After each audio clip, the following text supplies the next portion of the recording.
She's literally just like a dog, just peeing everywhere. Oh, Yeah, just hug it out, guys. that's when you know it's good TV.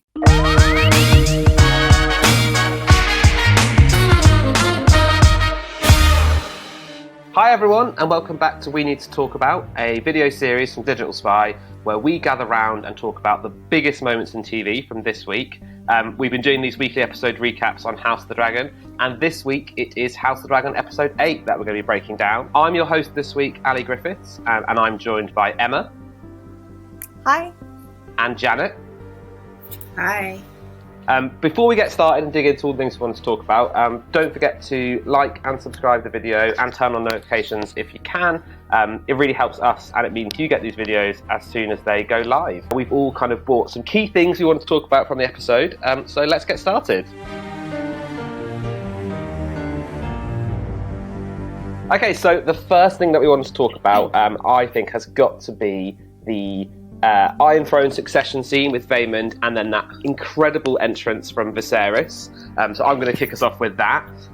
Obviously, about this episode starts with kind of rumblings that Vaemond, Corlys's brother, is not happy with the idea that Viserys is going to inherit the Driftmark throne. I think, obviously, he knows what we all know, that maybe Rhaenyra and Laenor's children are not pure-blooded Valyrians.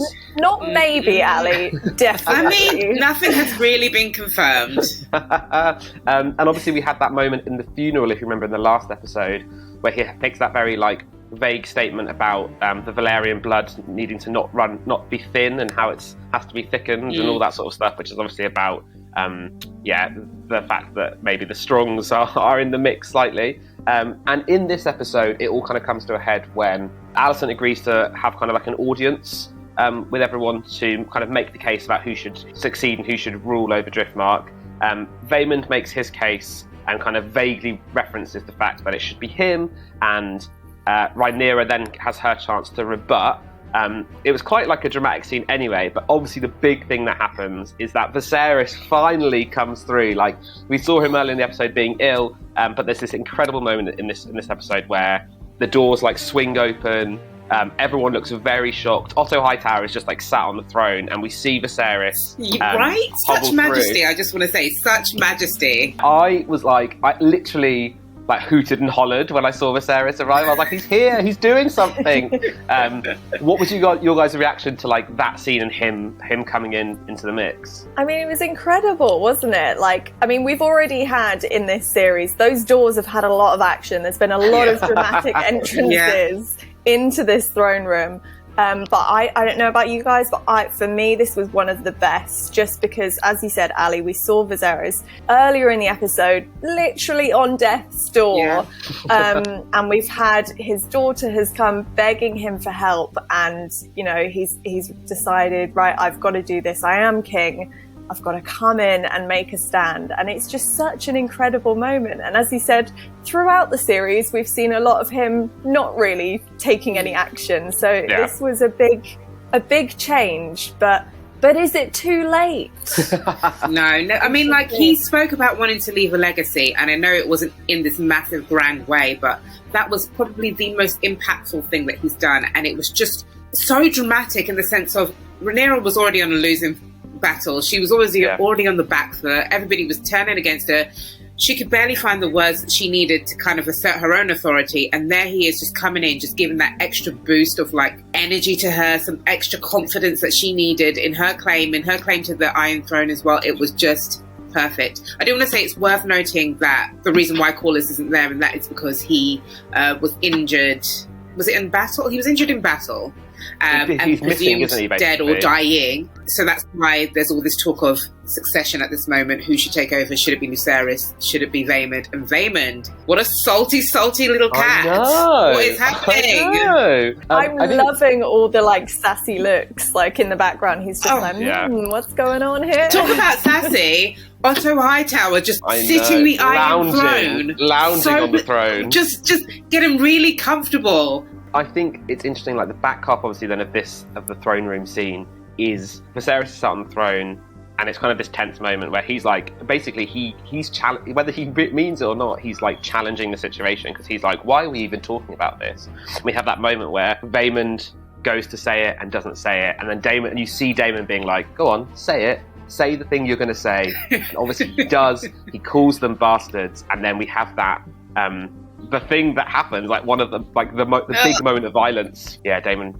cuts Vaemon's head in half. It's so crazy. Just slash. Yeah, Janet, I know you wanted to mention something about. Obviously, that's the kind of the big thing that Daemon does in this scene. But I think you had something to say about something else that Daemon kind of does in this moment. The Targaryen brothers have had such friction between them, and you can tell that there's deep love for each other, but the throne, succession, all manner of things have gotten in the way of their relationship. And the last time the two of them were at the Iron Throne was when Viserys cut himself, and that was when Daemon was basically calling him an unfit ruler, and he was banished to, was it Dragonstone at the time? And so that moment that Viserys is struggling, he really wants to make a point that I can do this myself, I'm the king, I'm strong, I can make it up to the Iron Throne, and he's struggling on those steps, he's refusing help from everybody, and then Daemon comes to help him. I thought that was such a wonderful, almost really, I want to say like cinematic-y kind of moment in which you can see that despite their fragile bond, that there's something still there between them. There's some real deep-rooted love. So I just thought that was such a key moment for them both, and it made me almost tear up. Oh, it was such a powerful moment, wasn't it? Yeah. But I feel like as well, it shows how much that Daemon has grown over the years. You know, in the first episode we saw him, or the first couple of episodes, he was really a lot younger, and he was very immature, and you know, obviously he was just thinking about himself the whole time, and now we see him finally for once thinking about his family and his lineage, and it's only really seeing his brother in such a deteriorated condition when it kind of finally hits him, and he's like, oh no, this is what matters, and I actually do need to play a part here. Speaking of memorable scenes in this franchise, the episode, sort of the cap on the episode, or not quite the cap on the episode, but the kind of big penultimate scene is a dinner party, which Viserys has called earlier on in the day to Otto. He's like, I want all my family to be together, and that's kind of where we are. He brings together all the different elements of the Valyrian and Targaryen kind of sides of the family. Emma, from your point of view, like, what did you make of this big scene? Well, I thought it was really interesting because obviously the last time we saw everyone together was for a sad occasion. It was for the funeral, and that didn't end very well. We all know what happened there. So, you know, this is years later. They've not seen each other since, you know, Alicent basically stabbed Rhaenyra, and obviously relationships have deteriorated since then. And this is Viserys kind of finally acknowledging that his family has been falling apart, because for so long he's kind of just put it to the side and, you know, thought, oh, don't worry, it's, you know, it's they'll come together in the end. Yeah, they'll come together in the end. And finally he's taken a stand and he's gone, you know what, I need you all to be here and we're going to sort this out once and for all. So very similar to his entrance in the throne scene, it's him realizing he's in his final days and he actually has to do something. But being able to do something about it, like, he's been so ineffectual this whole time. People still do listen to him, so it just proved that if he just cared a little more to put himself out there a little more, to try a bit harder, he could have kind of turned the situation beforehand. I think another thing that's really interesting about this scene as well, going into it, I don't know about you guys, but I was very much, my focus was on Alicent and Rhaenyra and their kind of ongoing feud. I wasn't really thinking about the other characters so much, but really as this dinner party goes on and it escalates further, you kind of realise that Alicent and Rhaenyra are maybe able to put some things aside for the greater good, but it's really the younger generation, the kids, that are holding this resentment for each other, and they've kind of absorbed this from their parents. I kind of think that they would be able to kind of move forward, but there is somebody in the background who's lurking and not saying anything, because there was a lot of things said, like Alicent and Rhaenyra managed to kind of bury the hatchet. You could see they wanted to mend their friendship. You could see some closeness just tittering on the edge of coming together again. The kids, they were being as vocal. Some of them were trying. Aemond was not.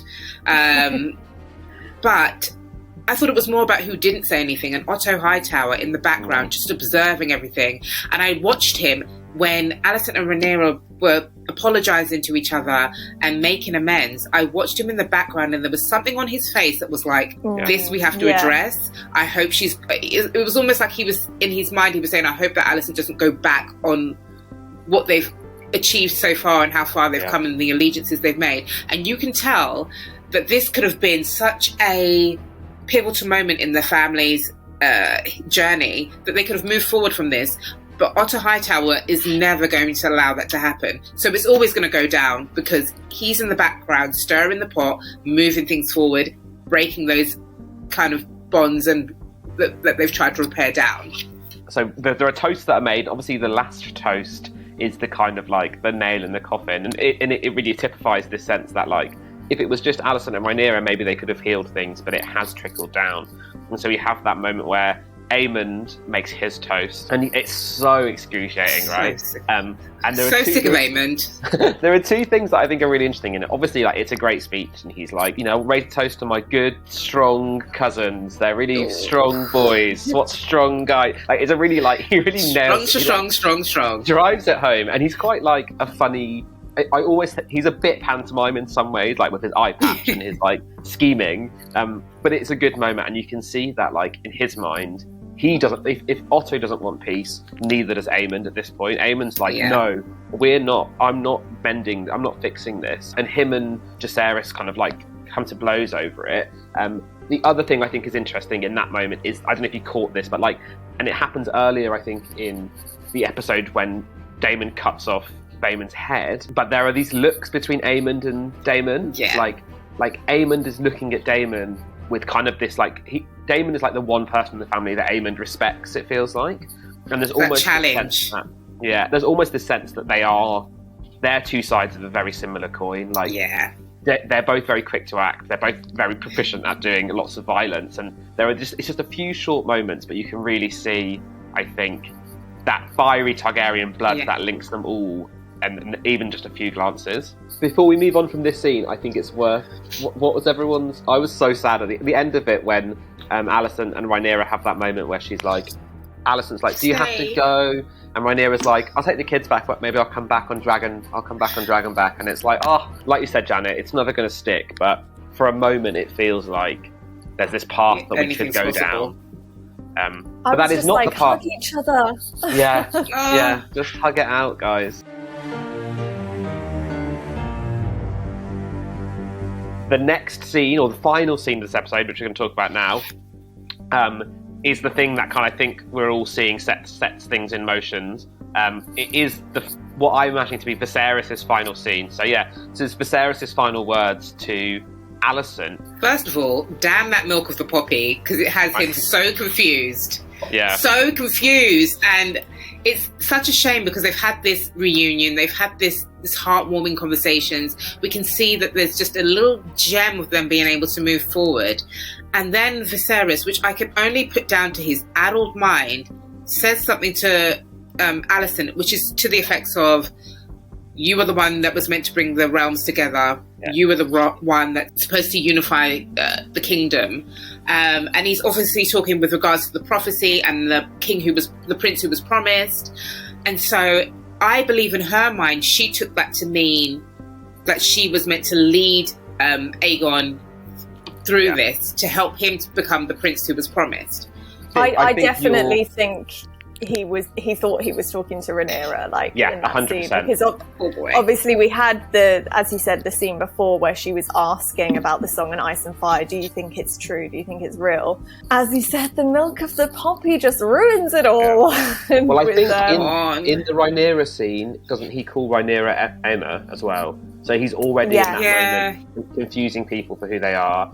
I think because he knows him and Rhaenyra have this link over the prophecy, he's definitely is confused and thinks he's talking to Rhaenyra and wants to confirm to her that, like, prophecy is real. And obviously Alicent has no context for that. Alicent doesn't know what the prophecy is. They've never had that conversation. So that's why she's so confused, right? Like, and you almost can't blame her for hearing what she hears because it's so confusing. It's like a riddle that he said to her, and she's like, what? She says to him, like, what do you mean? Like, I don't understand. It's so painful. It is. And this is what it's going to come down to, I think, is this civil war that we're on the brink of is going to be this moment of miscommunication where Alicent is going to take this to be tacit confirmation that Viserys wants Aegon to be his heir. And she's going to say to people, listen, on his deathbed, Viserys said this to me. And that's going to be it, right? It's all going to explode from here. You know it's good TV when it makes you hurt. When your insides are all uncomfortable and you're just like, oh no. That's when you know it's good TV. You can see the cogs turning, can't you? And, we know where this is headed and it's not good, unfortunately. To kind of both your points, I think I sort of read this scene. This scene is all very kind of like vague and grey. And I think we're supposed to take that Viserys is confused and that Alicent doesn't really understand. But I also kind of read it as Alicent sees the vagary in what he's saying and maybe will... She's choosing to interpret what he said in a very specific way. Like, he doesn't talk about Aegon. He talks about the prince. He talks in these really vague terms, and she's chosen to interpret that in a way that I think is going to benefit her. Yeah, absolutely. And let's not forget as well that, the first couple of episodes when all of this begins, Rhaenyra and Alicent are like, 14, 15 years old? Yeah. So, it's like their entire life they've been told, you need to be doing this, you need to be doing this, and it's all about the throne. So it's kind of all they know. So of course, when she hears something like that, she is going to go back to her instincts, like you said, Janet, and just, she's going to fight for her family. There is another, I think, really interesting, pivotal Alicent scene in episode 8. Emma, do you want to talk to us a little bit about the Alicent and Aegon scene and kind of what's happening there and their relationship? Yeah, I mean, I thought this was another really interesting one. I mean, we've seen in previous episodes Alicent's relationship with her elder son Aegon is very strained. They don't seem to get along very well because they have very different viewpoints with regards to their family and the Iron Throne. But right at the beginning of this episode, Alicent is called to an emergency, and that emergency is that Aegon has essentially attacked one of the maids. He's raped her. There's no way of saying it. That's what's happened. And this poor girl is absolutely terrified. She's shaking because she's there facing the Queen, thinking, oh my God, what's going to happen to me? And obviously of what she's been through as well. So it was a really interesting moment to see Alicent kind of sympathizing with this young girl and saying, look, I do believe you. She was essentially saying, I know what my son is like. I know what men can be like. And she did show sympathy to this girl in that scene. But then, of course, we have the tea is brought out and, the deed has to be done. And the money. And the money is brought out, all to save Face and save the prince. So a very distressing scene right at the beginning of this episode. I think it's, I was going to jump in and say, there's also the implication that's happening there. Like, she has money, she has sympathy, she has the tea. But what is being unsaid and what is being kind of threatened is that in that moment, Alicent's like, my fear, and it's this really like kind of manipulative, and it's often how these things happen in real life, right? And she says to her, my fear is that people wouldn't believe you. My fear is that your reputation would be tarnished, which is perhaps true in this world, but it's so, and it makes sense why she's saying it, but it's just heartbreaking to see her, Alicent, go into this mode of kind of preserving her family. Cold, calculated. There's a limit to how much she can care about this situation and what she actually has to do. I agree. Like, I was going to say the same thing in the sense of she's so manipulative, and she does play the blame game with this young girl. Like, people are going to blame you. It's going to be seen as your fault. But what I really found interesting was the change in Alicent is so cemented. Like, if you think about Alicent when we first saw her in the initial stages of this show, she was so warm-hearted, so kind, so loving, so understanding. Fast forward however many years we've travelled, and this is a completely different person who cannot even seem to associate with the previous Alicent that we knew. Like, she is so cold and so manipulative, and it almost doesn't matter that she knows right from wrong and she knows that Aegon's to blame, and she feels somewhat sympathetic towards her. She knows what has to be done, and it's almost like the Otto in her coming out. It's funny. I don't read. I do get where you're coming from. I think a lot of people read Alicent in that way. I think with Alicent, I'm always constantly thinking about what her life has been. Like, it's the context and the framework with which she has, like you said, Emma, like lived ever since she gets betrothed to this 60-year-old man. Like, she has been hardened, and she's manipulating the situation in the sense that, like, she knows actually the way the world actually works and what actually has to be done.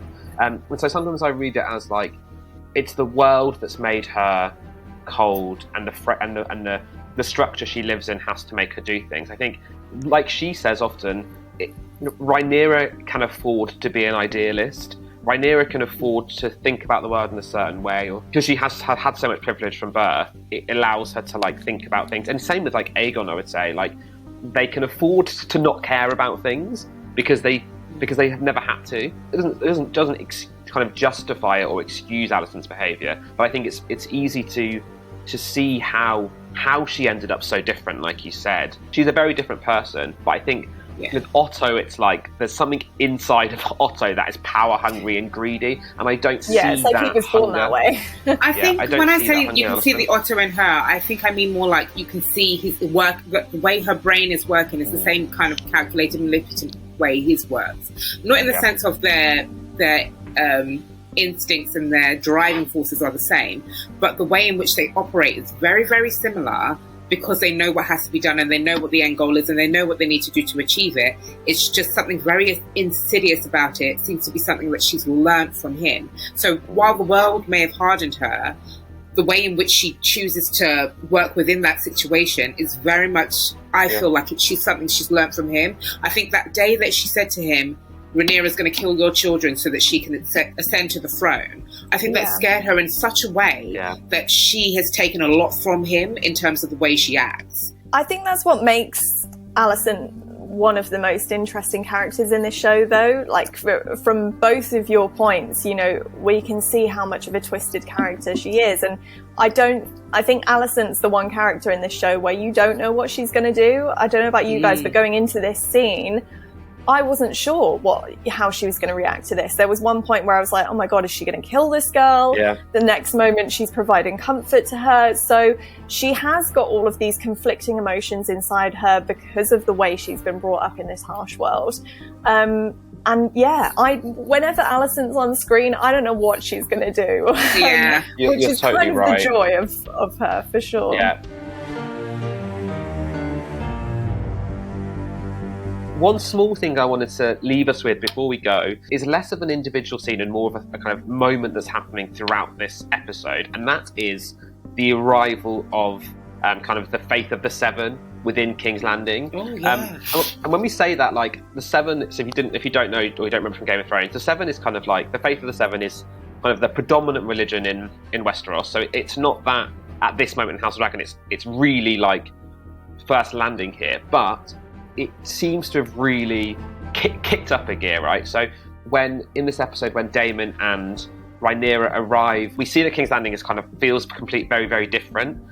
It is the halls are empty, the halls are bare. There's no kind of like garlands. There's no decoration. No Targaryen essence. No Targaryen banners anywhere, right? And instead, what we see repeatedly is this seven-pointed star, which is the symbol of the seven. Seven is the father, the mother, the warrior, the maiden, the smith, the stranger, and the crone. They are kind of like seven aspects of a god that kind of presides over the predominant religion in this franchise. And I just think it's really interesting to think about, like, why has that happened now? To what end will it serve?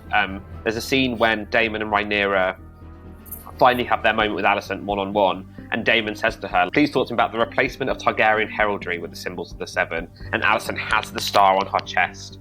And she says, well, my faith basically has helped me deal with the Viserys situation. But I thought it was really interesting. You know, we've seen people who are very devout to the seven. In Game of Thrones, we saw it in season 5 and 6. If you remember, we had the Sparrows, and they were kind of like a group of religious zealots. They were very puritanical, and they wielded power against Cersei. And it's this interesting thing. We're starting to see, I think, some of the things that might be in Alicent and the Green's arsenal is what I'm thinking, is that will she be able to use that faith against any other kind of parties. I think it's very much her asserting her own self there, in the sense of she couldn't come out with Hightower everywhere. You know, she couldn't put the Hightower emblem everywhere. It wouldn't work. It wouldn't work. And so, because this faith is so dear to her, this is her way of marking her territory within House Targaryen, within King's Landing. And I think it's very, very telling that this is something I haven't brought up before. But it's also interesting that her children wear green. These children are Targaryen children. Viserys is the king. They should be in red and black, but you never see them in red and black. They are always in Hightower green, which means that her influence is so insidious and so embedded in the fabric of things that anybody could cast a blind eye and you wouldn't really notice. It's okay to excuse the faith of the Seven within King's Landing because it's your faith. Of course, it could be Targaryen, it could be Hightower, it's accessible to all. But what Alicent is saying and doing is marking her own territory. She's literally just like a dog, just peeing everywhere. This is mine, this is mine, children mine, everything's mine, mine, mine, mine. So that's how I took that. And I wonder if Aegon's name day ceremony, I can't confirm this, maybe you can remember, before Alicent turned into the Alicent we know her as now, was Aegon in red and black? That's something I wanted to check. Because ever since they've been green since this feud. Like at Laena's funeral, for instance, they're wearing green and stuff like that. It's definitely, you are right. Like the green is something I've noticed, and it's wild because you're right. They are Targaryens. Like they are Viserys' children. They should be in red and black. Just going back quickly to, as you said, the arrival of the Seven and all the stars everywhere. I just think as well. It was a really important moment to kind of highlight. It was like a stark reminder for Rhaenyra of the damage she is doing by being away. She's not been there. She's not been by her father's side. And she comes back and she realized not only has the decoration changed, but Alicent has control over everything here. She's whispering in his ear, as is Otto whispering in his ear, and taking control of the throne. And I don't think she realised how bad it had got. And it's kind of that moment when she comes in and she says, I would say it's nice to be home, but I barely recognise it. And she suddenly realises that she's been away too long.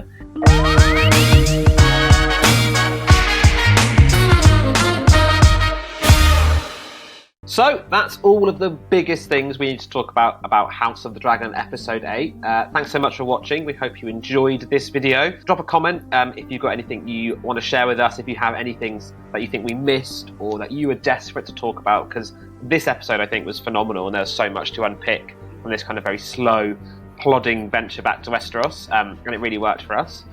You can find us all over on Digital Spy. You can find our Twitter handles and all that sort of stuff in the YouTube description below. And we will see you next week for House of the Dragon episode 9, the penultimate episode, which is very exciting. If you remember Game of Thrones, the penultimate episodes were always the crazy ones. So we shall see what happens then.